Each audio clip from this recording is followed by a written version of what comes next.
ఎయ్యంగా ఓ రాయి తగులుతుంది, తిట్టంగా ఓ తిట్టు తగులుతుంది అంటారు.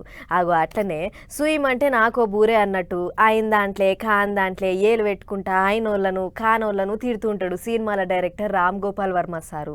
అట్లా నరాలు లేని నాలుకే కదా అని నాలుకకు పని చెప్తే ఇప్పుడు ఇగ ఈ కథ అవుతుంది. సినిమాలు తీసేటి వర్మ సార్కే సినిమా చూపిస్తున్నారు ఇప్పుడు ఆంధ్రాల.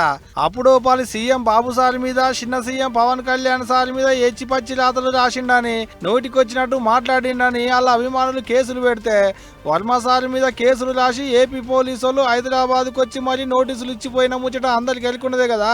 అట్టగా కేసులలో మంగళవారం నాడు పోలీసు వాళ్ళ ముంగట హాజరు కావాల్సింది ఉండే వర్మ సారు. కానీ నాకు వచ్చేటందుకు వశపడతలేదు, నా బదులు మా లాయర్లు పంపిస్తున్నా అని చక్కగా సిఐకే నోటీసులు పంపించిండట. మళ్ళీ ఎట్ట అనుకుంటున్నారు వాట్సాప్ లా? అంటే మరి పోలీసు వాళ్ళు వాళ్ళ లాయర్లు గిట్ట విచారణ చేయాలనేమో మరి.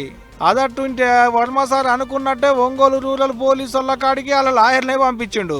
వాళ్ళ లాయర్ పోయి సిఐ తన కూర్చొని ఇంతకు మునిపే పెట్టుకున్న కార్యాలయం మీద సినిమాలు తీసేటందుకు పోయిండు. అటంక మళ్ళీ చేసేటి విచారణ కొరకు ఓ 6 దినాల దానిక టైం ఇవ్వాలని అడిగిండట వర్మ సార్ వాళ్ళ లాయరు. పోలీసు వాళ్ళు మాత్రం ఏం చేస్తారు చెప్పురి, ఏదున్నా కేసు కాకముందే చూసుకోవాలి, కేసు అయినాక ఎవరు చేసేది ఏముంటది. అందుకనే మాదేం లేదు, మా పై అధికారులతో మాట్లాడినాక చెప్తాం అనుకొచ్చినట సిఐ సారు.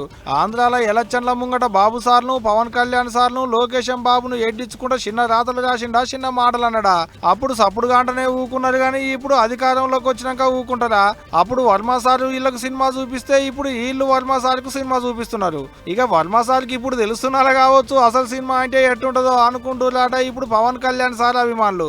మరి చూడాలే మల్లోపాలన్న పోలీసు వాళ్ళ విచారణకు పోతాడో, లేకుంటే అప్పుడు కూడా అలా లాయర్నే పంపిస్తాడో అనేటిదిగా.